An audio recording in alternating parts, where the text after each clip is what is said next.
नमस्कार, स्वागत है आप सभी का राष्ट्र प्रथम में और मैं हूं आपके साथ जय सलमान। नजर करता है स्पेन न्यूज पर। अभूतपूर्व बाढ़ ने पाकिस्तान में भारी तबाही मचाई। विश्व स्वास्थ्य संगठन ने देश में उच्चतम स्तर का स्वास्थ्य आपातकाल घोषित किया। पाकिस्तान के लगभग 1/3 हिस्से में पानी भर गया।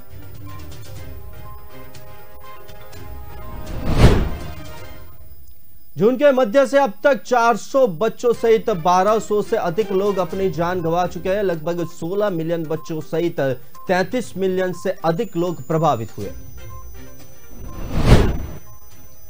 देश में मूसलाधार मानसूनी बारिश देखी गई। सिंध प्रांत सबसे ज्यादा प्रभावित। इस इलाके में 30 साल के औसत से 466% ज्यादातर बारिश हुई। नदियां उफान पर है और नतीजा यह है कि पानी उसके किनारों को पार कर रहा है।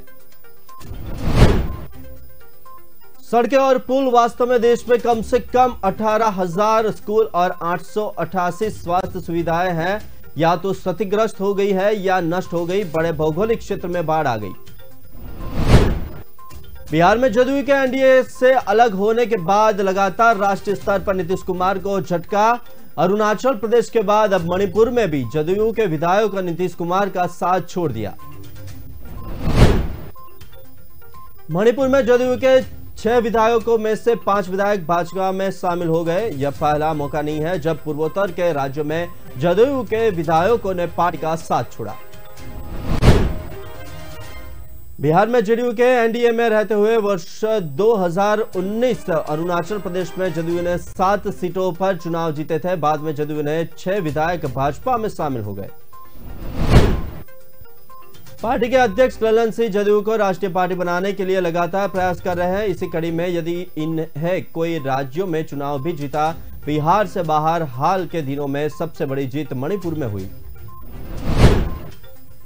ठग सुरेश चंद्रशेखर से जुड़े 200 करोड़ के मनी लॉन्ड्रिंग केस में एक्ट्रेस नोरा फतेही से दिल्ली पुलिस ने शुक्रवार को पहली बार पूछताछ की। उनमें 6 घंटे में करीब 50 सवाल किए गए। सूत्रों के मुताबिक नोरा ने कहा, मैं सुरेश की पत्नी से नेल आर्ट फंक्शन में मिली थी। यही उन्होंने मुझे एक BMW कार गिफ्ट की थी। मैं दोनों की क्रिमिनल हिस्ट्री के बारे में नहीं जानती।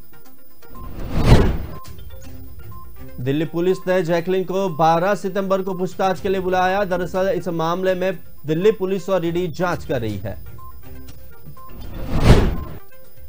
ईडी की पूछताछ में आरोपी सुरेश चंद्रशेखर ने नोरा फतेही और जैकलिन फर्नांडिस को लग्जरियस कार समेत कई महंगे तोहफे देने का खुलासा किया। एक और जहां देश में गणेश जन्मोत्सव की धूम, तो वहीं यूपी में गणेश पूजा को लेकर विवाद शुरू हो गया। यूपी के अलीगढ़ में रूबी आसिफ खान नाम की एक मुस्लिम महिला हिंदू देवता गणेश की पूजा करने पर कट्टरपंथियों के निशान पर आई। महिला और उनके परिवार के खिलाफ फतवा जारी किया जाने की धमकी मिल गई। यह फतवा मोबाइल सर्विस देवबंद के चेयरमैन मुफ्ती अरशद फारूकी की ओर से एक वीडियो के जरिए जारी किया गया। मुफ्ती अरशद फारूकी ने वीडियो में कहा कि हिंदुओं के यहाँ गणेश एक बड़े देवता है जो अक्ल और इल्म का खजाना माने जाता है। शादी ब्याह की रुकावट को दूर करने के लिए उनकी पूजा की जाती है। उन्होंने कहा कि जो इसका पाबंद है वह मुस्लिम है। यह 2 टूक फैसला और 2 टूक बात है। जो भी इसकी खिलाफी करता है तो वे अपने मजहब की खिलाफी करता है। वही हुक्म जारी होगा जो हुक्म इस्लाम और मजहब के खिलाफ करने पर होता है। यह 2 बातें बिल्कुल है।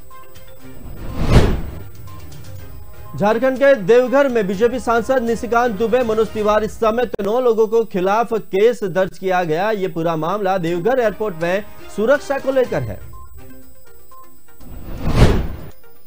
इसी मामले को लेकर एयरपोर्ट की सुरक्षा में तैनात डीएसपी रैंक के एक अफसर ने देवघर में लिखित शिकायत देकर दोनों के खिलाफ मामला दर्ज कराया।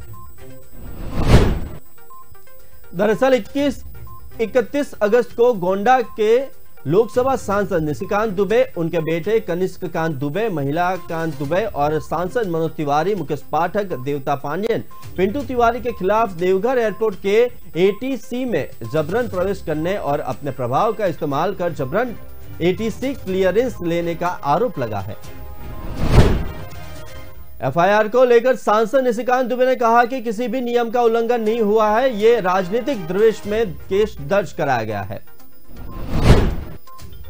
दुनिया में भारतीयों के खिलाफ नक्सलीय हिंसा बढ़ रही है। ताजा मामला यूरोपीय देश पोलैंड का है। यहां रहने वाले एक अमेरिकी नागरिक ने भारतीय मूल के एक व्यक्ति पर नक्सलवादी टिप्पणी कर दी। इसका वीडियो वायरल हो रहा है। वीडियो में अमेरिकी व्यक्ति भारतीयों को पैरासाइट और जेनोसाइडर यानी कातिल कह रहा है। हालांकि ये घटना कब हुई इसकी जानकारी नहीं दी गई है। भारतीय मूल के व्यक्ति की भी पहचान नहीं हो पाई है। 2 मिनट और 20 सेकंड के ये वीडियो में अमेरिकी व्यक्ति ने भारतीय को नक्सलीय कमेंट्स किए और गालियां भी दी। वीडियो में अमेरिकी नागरिक भारतीय व्यक्ति से कह रहा है, तुम पोलैंड में क्यों रह रहे हो। इतना ही नहीं, भारतीय व्यक्ति के मना करने के बावजूद वो उसका वीडियो बना रहा है। भारतीय ने पूछा, तुम मेरा वीडियो क्यों बना रहा है, बंद करो इसे। इसके जवाब में अमेरिकी व्यक्ति ने कहा, ये मेरा देश है, मैं यहाँ कुछ भी कर सकता हूं। विवादित social media influencer Balvinder Kataria उर्फ बॉबी कटारिया के खिलाफ लुकआउट सर्कुलर जारी कर दिया गया है। बॉबी पर जनवरी में स्पाइसजेट के विमान में सिगरेट पीने का आरोप है, जिसके बाद से वे फरार चल रहा है। अगस्त में एक वीडियो वायरल हुआ था जिसमें उड़ान के दौरान कटारिया सिगरेट पीता हुआ दिख रहा था। कहा जा रहा है कि वायरल वीडियो जनवरी में शूट किया था। एक वरिष्ठ पुलिस अधिकारी ने बताया, हमारी टीम ने हाल ही में उसके एक ठिकाने पर छापा मारा था, लेकिन वह नहीं मिला। अब उसके खिलाफ लुकआउट सर्कुलर जारी कर दिया गया है। हम उसे जल्द गिरफ्तार कर लेंगे। वीडियो वायरल होने के बाद स्पाइसजेट के मैनेजर जसबीर सिंह ने दिल्ली पुलिस को शिकायत दी, जिसके बाद संबंधित धाराओं में उसके खिलाफ मुकदमा दर्ज किया गया। पंजाबी गायक सिद्धू मूसेवाला के पिता बलकौर सिंह को एक बार फिर से जान से मारने की धमकी मिली। इस बार गैंगस्टरों ने बलकौर सिंह को फेसबुक पोस्ट से नहीं बल्कि ईमेल भेजकर धमकाया। यह ईमेल सिद्धू मूसेवाला के ऑफिशियल मेल आईडी पर भेजा गया है। इसे बिश्नोई नाम के गैंगस्टर ने सोपू ग्रुप नाम के गैंग की तरफ से मेल भेजकर चुप रहने या जान से हाथ धोने की धमकी दी। गैंगस्टर लॉरेंस बिश्नोई और जग्गू भगवानपुरिया को लेकर पंजाब में दी जा रही वीवीआईपी सुरक्षा के मुद्दे पर लगातार सवाल उठ रहे हैं। सिद्धू मूसेवाले के पिता बलकौर सिंह को धमकी देकर कहा गया है कि वो उसके साथी गैंगस्टरों के बारे में कुछ ना बोले और चुप रहे।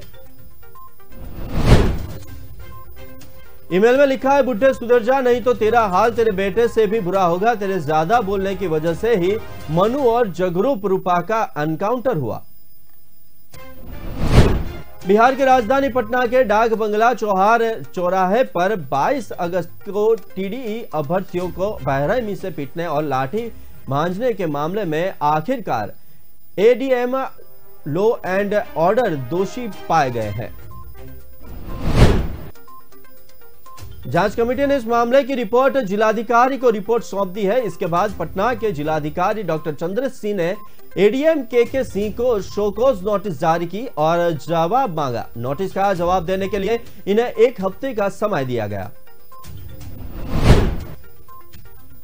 जांच कमेटी ने सभी बिंदुओं पर जांच की। डाक बंगला चौराहे पर लगे सीसीटीवी फुटेज और पुलिस अधिकारियों के बयान के बाद एडीएम के सिंह ने जरूरत से ज्यादा बल इस्तेमाल किया। इस दौरान उन्होंने तिरंगे का भी अपमान किया। जांच कमेटी की रिपोर्ट के अनुसार एडीएम को टीईडी अभ्यर्थी की पिटाई नहीं करनी थी। जब टीईडी अभ्यर्थी हाथ में तिरंगा लेकर प्रदर्शन कर रहा था तो उसे गिरफ्तार करना चाहिए था। दिल्ली में बीजेपी प्रवक्ता संबित पात्रा ने प्रेस कॉन्फ्रेंस कर भ्रष्टाचार के मुद्दे से लेकर राजस्थान के मुख्यमंत्री अशोक गहलोत के लिए रेप महिलाओं पर कांग्रेस को आड़े हाथ लिया। उन्होंने कहा, प्रधानमंत्री नरेंद्र मोदी भ्रष्टाचार के खिलाफ काम कर रहे हैं। देश में भ्रष्टाचार के खिलाफ चुकी है। हमारा इस पर करप्शन को लेकर जीरो टॉलरेंस नारा है। संबित पात्रा ने स्टार हेराल्ड मामले पर बात करते हुए कहा कि यह केस 2013 का है और 1960 के कांग्रेस के अंदर ही 4 बार के उत्तर प्रदेश के रहे मुख्यमंत्री चंद्रभानु गुप्ता की एक किताब अब छपी है। उन्होंने कहा कि चंद्रभानु गुप्ता ने लिखा है, ये अखबार जवाहरलाल नेहरू और इंदिरा गांधी को महिमा मंडित करने के लिए है और इसकी फंडिंग में गड़बड़ है। अगर कोई एजेंसी इसकी फंडिंग की जांच करते तो बहुत बड़ा खुलासा हो जाएगा। मध्य प्रदेश के गृह मंत्री और भाजपा के वरिष्ठ नेता नरोत्तम मिश्रा अक्सर ही अपने विवादित बयानों को लेकर सुर्खियों में रहते हैं। नरोत्तम मिश्रा ने शबाना आजमी को टुकड़े टुकड़े गैंग का एक एजेंट और स्लीपर सेल करार दिया। दरअसल एक्ट्रेस शबाना आजमी ने 2002 में गुजरात दंगों के दौरान बिल्किस बानो के साथ सामूहिक दुष्कर्म के 11 दोषियों की रिहाई का विरोध करते हुए अपनी प्रतिक्रिया दी थी। इसके बाद शुक्रवार को राज्य के गृह मंत्री ने मीडिया कर्मियों से बात करते हुए कहा, जब गैर भाजपा राज्य में अपराध होते हैं तो ये लोग एक शब्द भी नहीं बोलते हैं। भाजपा नेता ने कहा कि झारखंड में जब एक नाबालिग लड़की की हत्या हुई तो ये लोग चुप क्यों थे? उदयपुर हत्याकांड पर एक शब्द भी क्यों नहीं कहा? हाल ही में नीतीश कुमार के नेतृत्व में जेडीयू ने बिहार में एनडीए से गठबंधन तोड़ लिया। इसके बाद इन्होंने महागठबंधन के साथ सरकार बनाई। कहा जा रहा है कि 2024 में नीतीश खुद को बतौर पीएम पद का दावेदार पेश करना चाहते थे। इस वजह से उन्होंने ऐसा कदम उठाया, लेकिन बीजेपी ने भी इनकी पार्टी के खिलाफ मोर्चा खोल दिया। दरअसल अरुणाचल में जेडीयू के 7 विधायक थे, जिसमें से 6 2020 में बीजेपी के शामिल हो गए। इसके बाद इकलौते विधायक टेसी कारो बचे और जैसे ही बिहार में बीजेपी के हाथ से सत्ता गई, उनके नेता अरुणाचल में सक्रिय हो गए और पिछले महीने के अंत में टेची कासु को भी अपने पाले में कर लिया। राष्ट्रीय पार्टी बनने का सपना टूटा। जेडीयू खुद के लिए राष्ट्रीय पार्टी का तमगा चाहती है। इसी वजह से अब फरवरी मार्च में 5 राज्यों में विधानसभा चुनाव हुए तो उसने मणिपुर और गोवा में पूरी ताकत झोंक दी। दिलचस्प बात तो यह है कि इस बार दिल्ली में होने वाली राष्ट्रव्यापी रैली राजस्थान की झलक देखने को मिलेगी। कांग्रेस की राष्ट्रवादी महारैली में भीड़ के अलग दिखने के लिए राजस्थान के कांग्रेस कार्यकर्ताओं और नेताओं को राजस्थानी पगड़ी पहनकर जाने के निर्देश दिए गए। कांग्रेस कार्यकर्ताओं और नेताओं को पगड़ी उपलब्ध करवाने की जिम्मेदारी विधायकों और मंत्रियों को दी गई है। वांगड़ अंचल के कांग्रेस कार्यकर्ताओं अलग तरह की पगड़ी में नजर आएंगे, तो वही शेखावाटी और मत्स्य अंचल के कांग्रेस कार्यकर्ताओं भी अलग अलग पगड़ियों में नजर आएंगे। शिवसेना में ऐतिहासिक फुट के बाद राजनीतिक तौर पर कमजोर हो ठाकरे के सितारे गर्दिश में है। इन सब के बीच उनके चचेरे भाई महाराष्ट्र नवनिर्माण सेना अध्यक्ष राज ठाकरे सूबे की राजनीति में अचानक प्रासंगिक हो गए।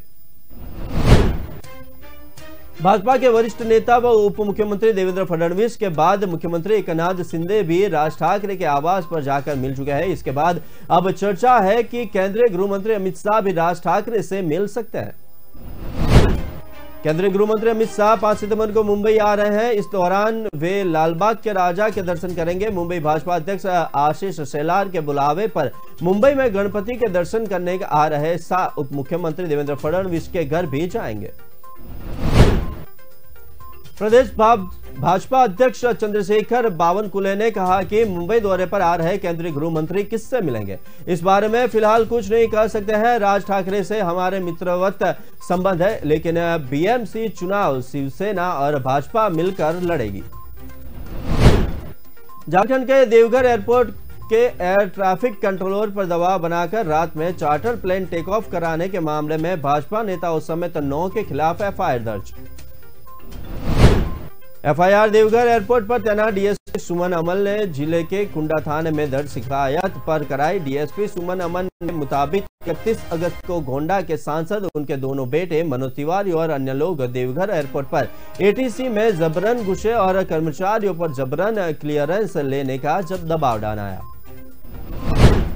इस मामले में गोंडा सांसद निशिकांत ने हेमंत सोरेन पर निशाना साधा। उन्होंने कहा कि पीड़ित परिवार से हम मिलने गए तो आप इतने बौखला गए कि पेड सिस्टम हमें गाली देने लगा। 31 अगस्त को सांसद निशिकांत दुबे, मनोज तिवारी, कपिल मिश्रा देवघर में दुमका गए थे। ये सभी दुमका में पेट्रोल अटैक में मारी गई नाबालिग के पीड़ित परिवार से मिलने पहुंचे।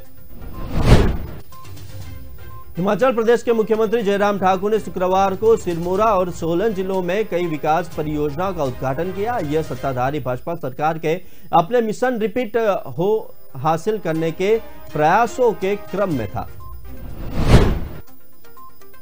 मुख्यमंत्री ने पचड़ विधानसभा क्षेत्र के लिए 51 करोड़ रुपए की योजनाओं का शिलान्यास किया। सालाना जौहरी परवी खड़ सड़क के 7 करोड़ रुपए के उन्नयन कार्य और थानागार रोड के लिंक रोड के 4 करोड़ रुपए के उन्नयन कार्य और रहरी गुसान के डोंगा फाग रोड के 3 करोड़ रुपए के उन्नयन कार्य की आधारशिला रखी गई। मुख्यमंत्री ने ल्यू फुकर स्थित राजनीतिक माध्यमिक पाठशाला को राजनीतिक उच्च पाठशाला तथा जोहला फागू के राजकीय प्राथमिक विद्यालय को राजकीय माध्यमिक पाठशाला के रूप में स्तरोन्नत करने की घोषणा की। क्षेत्र में चल रही परियोजनाओं के बारे में बात करते हुए ठाकुर ने कहा कि केंद्र सरकार द्वारा लगभग 500 करोड़ रुपए के चिकित्सा उपकरण पार्क को मंजूरी दी गई है, जो क्षेत्र में औद्योगिक विकास को एक बड़ा बढ़ावा देगा। केंद्रीय मंत्री पीयूष गोयल ने सीफूड निर्यात के साथ अहम बैठक की। वेरावल में एक बैठक हुई। मत्स्य उद्योग को सालाना 3,500 करोड़ विदेशी मुद्रा की कमाई। यह क्षेत्र देश की जीडीपी को भी प्रभावित करता है। केंद्रीय वाणिज्य एवं उद्योग मंत्री पीयूष गोयल सौराष्ट्र के दौरे पर मत्स्य पालन और समुद्री खाद्य निर्मात क्षेत्र में समस्याओं और संभावनाओं पर चर्चा। केंद्रीय मंत्री ने अहम फैसला सुनाया।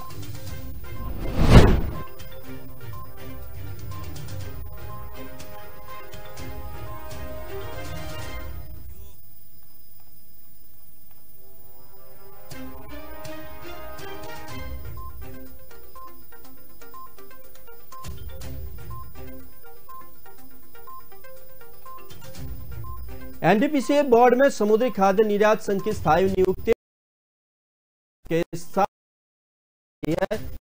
वर्तमान में गुजरात से मछली का निर्यात 5,000 करोड़ रुपए का।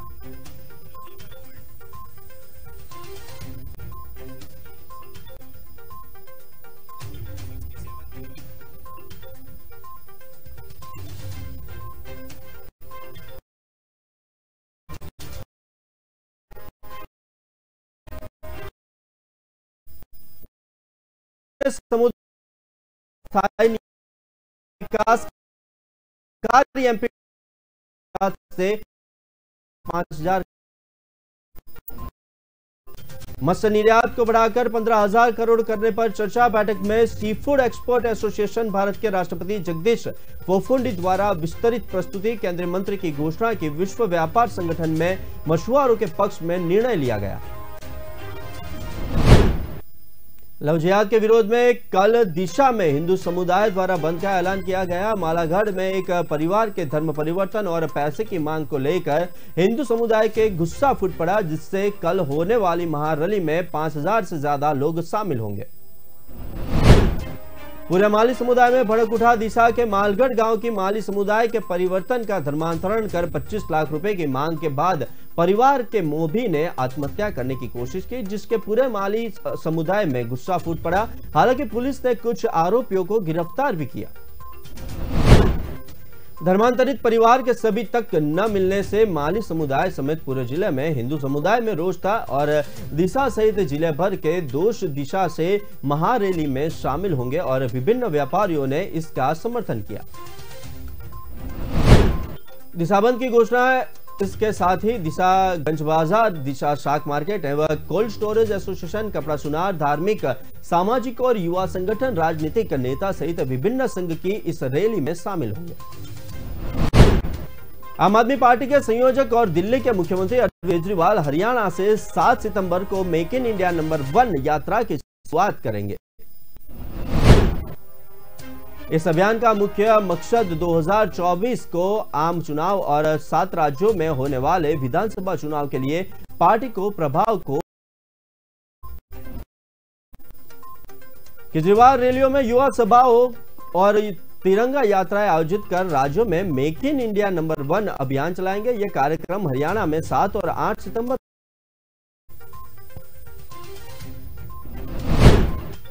इस अभियान के लिए केजरीवाल की तरफ से हरियाणा को इसलिए चुनाव चुना गया है क्योंकि पार्टी के लिए हरियाणा का चुनाव महत्वपूर्ण है। सुप्रीम संकट में फंसी अपनी सरकार को मजबूत करने के लिए एकनाथ शिंदे महाविकास अघाड़ी को बड़ा झटका दे सकते हैं। सूत्रों के मुताबिक अक्टूबर में होने जा रहे शिंदे कैबिनेट विस्तार में कांग्रेस के 2 बड़े नेता मंत्री पद की शपथ ले सकते हैं। सियासी गलियारों में इन चर्चाओं को और ज्यादा मजबूत तब मिली जब अशोक चौहान और महाराष्ट्र के डिप्टी सीएम देवेंद्र फडणवीस के बीच गुरुवार को 20-25 मिनट तक सीक्रेट मीटिंग हुई। सूत्रों के मुताबिक कांग्रेस के 7 से 10 विधायक पार्टी छोड़ सकते हैं। जून में हुए विधान परिषद चुनावों में कांग्रेस के 7 विधायकों ने क्रॉस वोटिंग की थी, जबकि जुलाई में फ्लोर रेट टेस्ट के दौरान 10 विधायक गायब रहे थे। इधर कांग्रेस नेता और पूर्व मुख्यमंत्री पृथ्वीराज चौहान भी कांग्रेस हाईकमान के खिलाफ बागी रुख अपना रहे हुए हैं। पृथ्वीराज के भी जल्द ही पार्टी छोड़ने की अटकल है। भारत का पहला स्वदेशी युद्धपोत आईएनएस विक्रांत इंडियन नेवी को सौंप दिया गया। पीएम नरेंद्र मोदी ने शुक्रवार को आईएनएस विक्रांत को देशवासियों को समर्पित किया। आईएनएस विक्रांत को लेकर अब सियासी घमासान भी शुरू हो गए। कांग्रेस नेता जयराम रमेश ने मोदी सरकार पर हमला बोला। जयराम ने समाचार एजेंसी एनआईए से कहा, हमारे प्रधानमंत्री शासन में निरंतरता को कभी नहीं मानते। आईएनएस विक्रांत भारत के लिए एक बड़ी उपलब्धि है, लेकिन इसे 22 साल पहले शुरू किया गया था। उन्होंने आगे कहा कि हम भारतीय नौसेना इंजीनियरों, अधिकारियों और कर्मचारियों की सराहना करते हैं, लेकिन यह कहना कि यह पूरी तरह से 2014 के बाद की उपलब्धि है, यह गलत है। जापान रेलवे इस साल अक्टूबर में अपनी वर्षगांठ रेलवे की से देश की अर्थव्यवस्था काफी हद तक विकसित हुई है। जापानी रेल ने भाप से चलने वाली शुरुआत शिनबाशी और योकोहामा के बीच चलता था। रेलवे अब बिजली से चलने वाली इंजनों द्वारा चलाए जाते हैं और अब जापान की लंबाई और चौड़ाई में फैले हुए हैं। जापानी रेलवे के कामकाज की एक टीम के मॉडल का आयोजन किया गया। इस पुराने रेलवे का छोटा सा मॉडल एक छोटे से डिओरामा के माध्यम से चलता है। हमने 150 साल के इतिहास का किया और आगंतुकों को रेलवे में हुए परिवर्तनों के बारे में जानने के लिए एक कार्यक्रम भी है। आईएनएस विक्रांत के आधिकारिक तौर पर नौसेना में शामिल होने के बाद प्रधानमंत्री नरेंद्र मोदी ने ट्विटर पर एक वीडियो शेयर किया। इस वीडियो में आईएनएस विक्रांत की कमीशनिंग और सेरेमनी की झलकियां थी।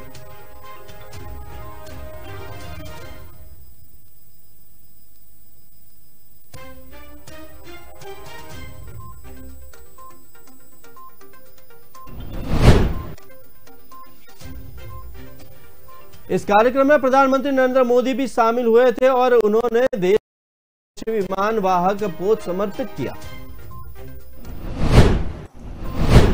प्रधानमंत्री नरेंद्र मोदी ने अपने ट्विटर हैंडल पर वीडियो शेयर करते हुए लिखा, भारत के लिए एक ऐतिहासिक दिन। जब मैं कल आईएनएस विक्रांत पर सवार था तो उस गर्व की भावना को शब्दों में बयान नहीं किया जा सकता। पीएम मोदी द्वारा शेयर किए गए वीडियो में कमीशनिंग सेरेमनी की झलकियां। इस वीडियो भारतीय नौसेना के अदभ्य साहस, अभूतपूर्व विरासत और अतुलनीय पराक्रमों से भरा। हैदराबाद राज्य की राजधानी के 75 साल पूरे होने के मौके पर केंद्र सरकार साल भर कार्यक्रम आयोजित करेगी। केंद्रीय संस्कृति मंत्री किशन रेड्डी ने शनिवार को यह जानकारी दी। गृहमंत्री अमित शाह 17 सितंबर को समारोह का उद्घाटन करेंगे। रेड्डी ने बताया कि तेलंगाना, कर्नाटक और महाराष्ट्र के मुख्यमंत्रियों को पत्र लिखकर उन्हें हैदराबाद परेड मैदान में आयोजित होने वाले उद्घाटन समारोह में आमंत्रित किया गया। उन्होंने चिट्ठी में कहा, मुझे आपको यह बताते हुए खुशी हो रही है कि विभिन्न पक्षों पर करने के बाद भारत सरकार ने हैदराबाद राज्य मुक्ति की 75वीं वर्षगांठ मनाने का निर्णय लिया है। भारत सरकार ने इस उपलक्ष्य में 17 सितंबर 2022 से 17 सितंबर 2023 तक साल भर चलने वाले कार्यक्रमों के आयोजनों को मंजूरी दी। मध्य प्रदेश के 347 नगरीय निकायों का चुनाव करने के बाद अब राज्य निर्वाचन आयोग शेष बची 46 नगरीय निकायों के चुनाव कराएंगे। उसके लिए आयोग ने शुक्रवार को 18 जिलों के 46 नगरीय निकाय में चुनाव की तारीखों का ऐलान भी कर दिया। आयोग के अनुसार 27 सितंबर को सभी निकायों में मतदान कराया जाएगा, वहीं 30 सितंबर को नतीजे घोषित किए जाएंगे।